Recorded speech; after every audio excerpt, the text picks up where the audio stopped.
The 11th verse of Surat at-Tariq in the Quran refers to the returning function of the sky.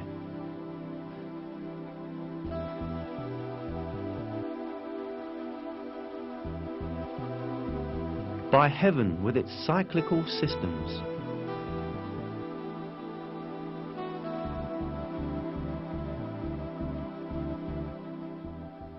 This word, interpreted as cyclical in Quran translations, also has meanings of sending back or returning. As known, the atmosphere surrounding the Earth consists of many layers. Each layer serves an important purpose for life's benefit. Research has revealed that these layers have the function of turning the materials or rays they are exposed to back into space or back down to Earth. Now let us examine with a few examples this recycling function of the layers encircling the Earth. The troposphere, 13 to 15 kilometers above the Earth, enables water vapor rising from the surface to be condensed and turned back down to the Earth as rain. The ozone layer, at an altitude of 25 kilometers, reflects harmful radiation and ultraviolet light coming from space and turns both back into space. The ionosphere reflects radio waves broadcast from the Earth back down to different parts of the world, just like a passive communications satellite, and thus makes wireless communication, radio and television broadcasting possible over long distances.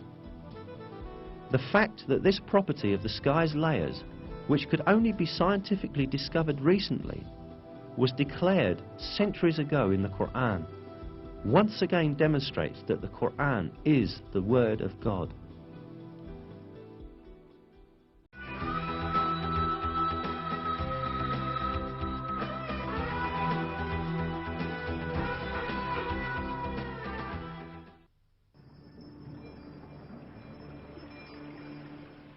In the Quran, it is related that man is created in a three-stage process in the mother's womb.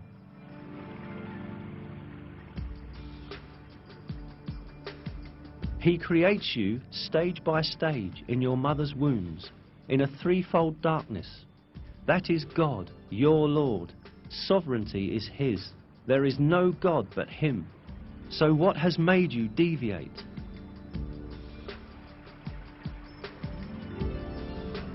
As will be understood, it is pointed out in this verse that a human being is created in the mother's womb in three distinct stages. Indeed, modern biology has revealed that the baby's embryological development takes place in three distinct regions in the mother's womb. Today, in all of the embryological textbooks studied in the faculties of medicine, this subject is taken as an element of basic knowledge. For instance, in Basic Human Embryology, a fundamental reference text in the field of embryology, this fact is stated as follows. The life in the uterus has three stages: pre-embryonic, first 2.5 weeks, embryonic, until the end of the 8th week, and fetal, from the 8th week to labour. These phases refer to the different developmental stages of a baby. Information on the development in the mother's womb became available only after observations done with modern devices. Yet, just like many other scientific facts, these pieces of information are imparted in the verses of the Quran in a miraculous way. The fact that such detailed and accurate information was given in the Quran at a time when people had scarce information on medical matters is clear evidence that the Quran is not the word of man, but the word of God.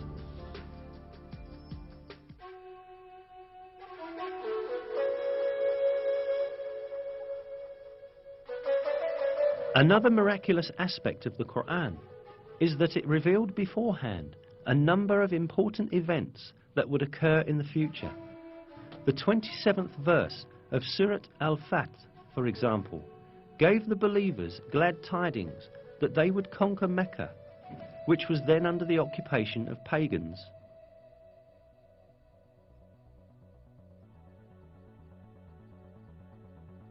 God has confirmed his messenger's vision with truth.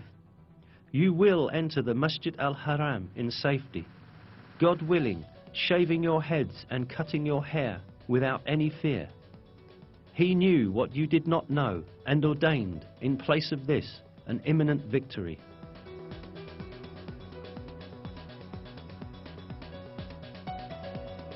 In close consideration, the verse is seen to announce yet another victory that will take place before the victory of Mecca. Indeed, as stated in the verse, the believers first conquered the Kaaba fortress, which was under the control of the Jews, and then entered Mecca.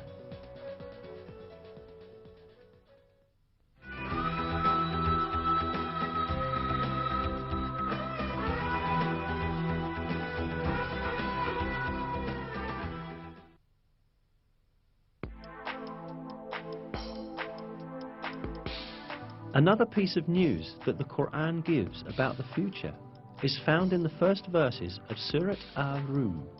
In these verses, it is stated that the Byzantine Empire had met with a great defeat, but that it would soon gain victory. The Romans had been defeated in the land nearby, but after their defeat, they will themselves be victorious in a few years' time. The affair is God's from beginning to end.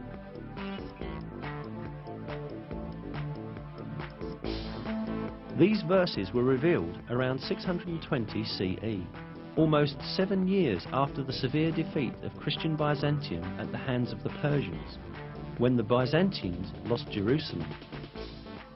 Yet it was related in the verses that Byzantium would shortly be victorious. In fact, Byzantium had then suffered such heavy losses that it seemed impossible for it even to maintain its existence, let alone be victorious again. Not only the Persians, but also Avars, Slavs and Lombards posed serious threats to the Byzantine Empire. The Avars had come as far as the walls of Constantinople. The Byzantine Emperor Heraclius had ordered the gold and silver in churches to be melted and turned into money in order to meet the expenses of the army. Many governors had revolted against Emperor Heraclius, and the empire was on the point of collapse. Mesopotamia, Cilicia, Syria, Palestine, Egypt and Armenia, which earlier belonged to Byzantium, were invaded by the idolater Persians. In short, everyone was expecting the Byzantine Empire to be destroyed. But right at that moment, the first verses of Surat Al-Rum were revealed, announcing that Byzantium would gain triumph in a few years' time. Around 7 years after the revelation of the first verses of Surat Al-Rum, in December 627 CE, a decisive battle between Byzantium and Persian Empire was fought at Nineveh, and this time the Byzantine army surprisingly defeated the Persians. A few months later, the Persians had to make an agreement with Byzantium, which obligated them to return the territories they had taken from them. At the end, the victory of the Romans, proclaimed by God in the Quran, miraculously came true. Another miracle revealed in these verses is the announcement of a geographical fact that could not be discovered by anyone in that period. In the third verse of Surat Al-Rum, we are informed that the Romans had been defeated in the lowest region of the earth. This expression, Adna el-Ard in Arabic, is interpreted as a nearby place in many translations. Yet, this is not the literal meaning of the original statement, but rather a figurative interpretation of it. The word Edna in Arabic is derived from the word Deni, which means low, and ard, which means world. Therefore, the expression Edna el-Ard means the lowest place on the earth. Most interestingly, crucial stages of the war fought between the Byzantine Empire and the Persians, when the Byzantines were defeated and lost Jerusalem, had really taken place at the lowest point on earth. This specified region is the basin of the Dead Sea, which is situated at the intersection point of the lands belonging to Syria, Palestine and Jordan. The Dead Sea, lying at 395 meters below sea level, is the lowest region of the earth. This means that the Byzantines were defeated at the lowest part of the world, just as is stated in the verse. The most interesting point lies in the fact that the altitude of the Dead Sea could only be measured with modern measurement techniques.